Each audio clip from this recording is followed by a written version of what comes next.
పూజించడం పూజారి వంతు వరమివ్వడం అన్నది దేవత ఇష్టం. ప్రేమించడం ప్రేమికుడి వంతు కరుణించడం అన్నది ప్రేయసి ఇష్టం. ఎందువల్ల నిన్ను ప్రేమించిందో చిన్ని మనసుకే తెలియదుగా, నిన్ను మరవడం జరగదుగా. ఎందువల్ల నువ్వు కాదన్నావో ఎదురు ప్రశ్నలే వేయనుగా, ఎదురు చూపులే ఆపనుగా.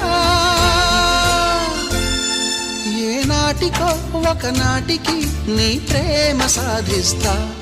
నిన్ను చూడాలని ఉన్నా,